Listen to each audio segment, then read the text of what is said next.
Here we're inside of Tammy's bus doing the demo. First things first, you always got to get the seats out.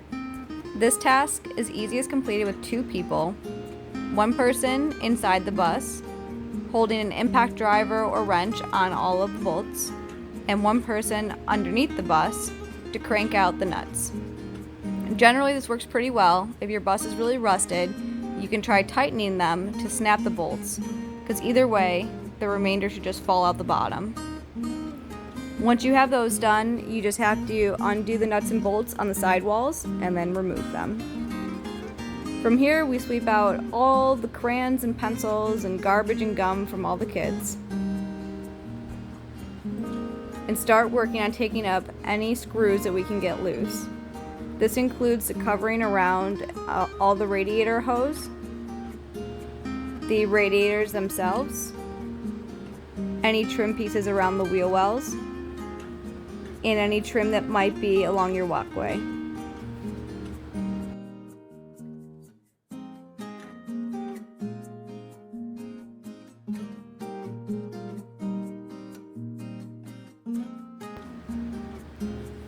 The next thing is to remove all the rubber and plywood floors.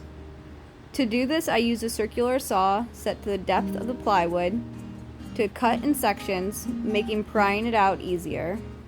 This plywood can either be nailed down or screwed down into the metal bus floor.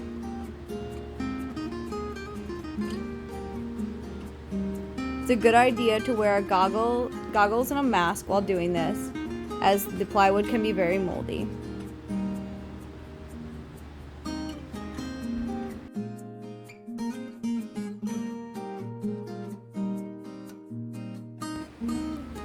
If your plywood comes out clean, you can recycle it or even reuse it.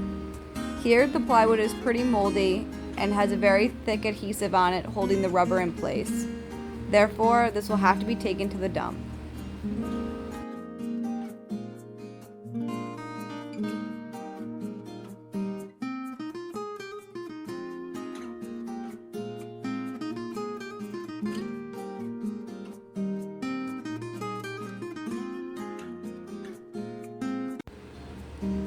Next, we will start removing ceiling panels. In this particular bus, the panels are held onto the ribs with rivets. The easiest way to remove these are using an air hammer with first a punch bit to shoot the centers of the rivets through, and then after you have all the centers removed, use a chisel bit that you can sharpen to make it even easier to come at the rivets from the side. This will knock the heads off and allow the panel to be released from the ribs.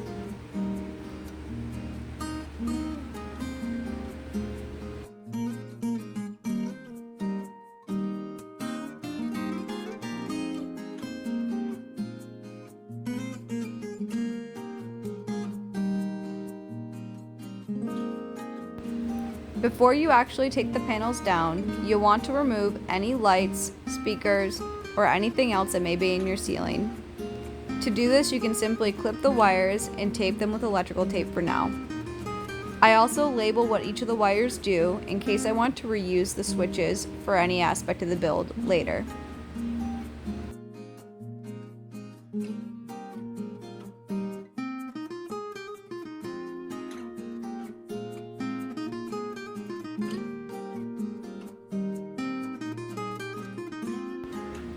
As you can see, when you pull the ceiling panels down, the insulation also comes with it. This fiberglass insulation may not have the properties you're looking for your Skoolie build, but many local builders would be happy to take it off your hands. I always try to minimize the amount of garbage generated and reuse as much as possible.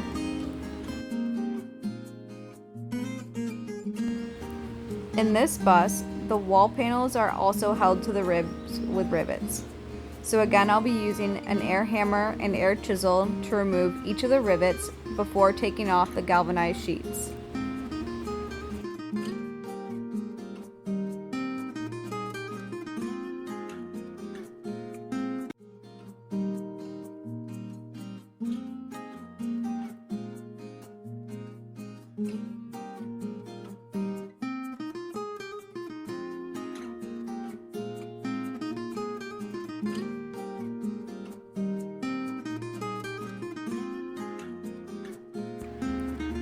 After removing all of the ceiling, walls, floors, and seats, I go ahead and load the bus back up to properly dispose of all the materials. Sadly, this week there was no builders or DIYers looking for free insulation, so it got pitched. I also try to give away as many seats as possible because they can make cool fire pit chairs or even booths in homes. After I give away all that I can, I take the rest to a scrap yard.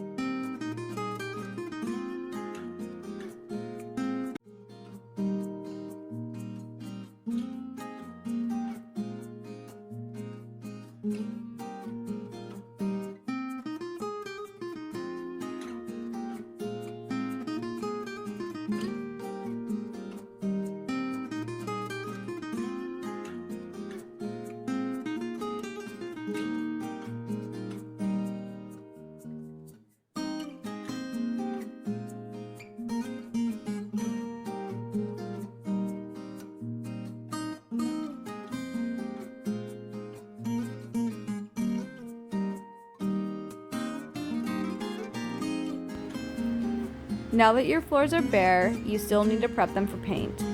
To do this, you must remove any loose nails, grind off any bolts, and grind down the majority of loose rust. This will give you a good surface for your rust reform primer.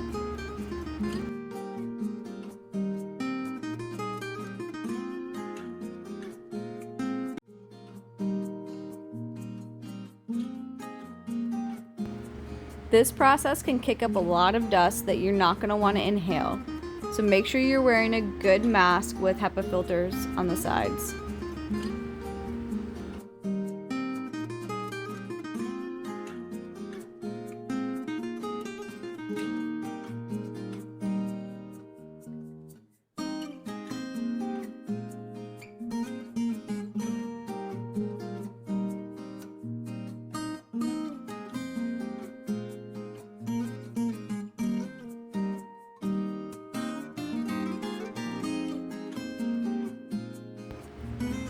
I found the best way to get all of this dust out is to first sweep and then actually use a leaf blower.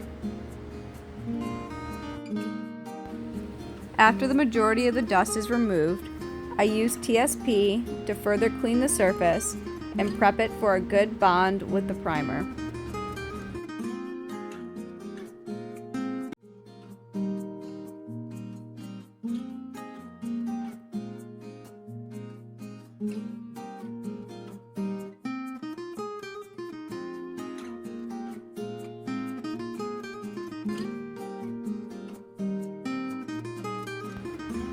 Depending on the condition of the floors, I either pick a primer that is good at bonding to galvanized metal or to rusty surfaces. Because this floor is pretty well intact, I use a galvanized metal primer.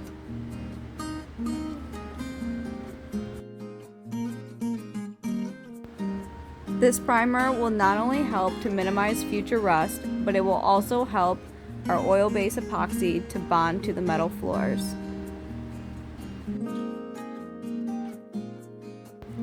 Here you'll see the oil-based epoxy going in. This is a good thick paint that creates a nice fresh surface for you to start your build on. It also helps to minimize future rust on your floors.